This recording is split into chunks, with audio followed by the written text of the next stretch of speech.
మనం దేవుని బిడ్డలుగా ఉన్నప్పుడు మన యుద్ధాలు దేవుడే చేస్తాడండి. మన యుద్ధం కోసం మన ఆయుధాలు సిద్ధపరచుకొని, మాటలు సిద్ధపరచుకొని ఏం చేయక్కర్లా. ప్రభువుకు అప్పగిస్తే ఆయన చేస్తాడు కార్యం. He will deal with the enemies, he will deal with the problem.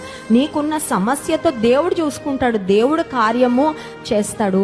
ఇప్పుడు ఐగుప్తీయులు గ్రహించారంట, వారి దేవుడు వారి పక్షంగా మనతో యుద్ధము చేస్తున్నాడు. Because this is unusual. వాళ్ళు ఎక్కడో దూరంగా ఉన్నారు, మా రథ చక్రాలు ఊడిపోవడం ఏంటి, మాలో ఏంటి కన్ఫ్యూజన్. ఇప్పుడు వారికి అర్థమైపోయింది, వారి దేవుడు వారి పక్షంగా పోరాడడం మొదలు పెట్టాడు. ఐగుప్తీయులు అనుకున్నారు, ఇంతవరకు వచ్చాం కానీ ఇక మాకు ధైర్యం చాలట్లేదు. ఒక మాట చెప్పమంటారా? ధైర్యముతో దేవుని మీద ఆధారపడుతూ నువ్వు సాగిపోతూ ఉంటే ఒక లెవెల్ వరకు నీ సమస్యలు, నీ శత్రువులు నిన్ను వెంబడిస్తారు, కానీ ఇంకొక లెవెల్కి వచ్చిన తర్వాత వాళ్ళే వెనుకకు తిరిగి పారిపోతారు. హల్లెలూయా. నీ పరిస్థితిలోకి దేవుడు ప్రవేశించిన తర్వాత you don't have to do anything. నువ్వు చేయాల్సిందల్లా దేవుడు కలగ చేయి రక్షణను ఊరక నిలిచి ఉండి చూడాలి.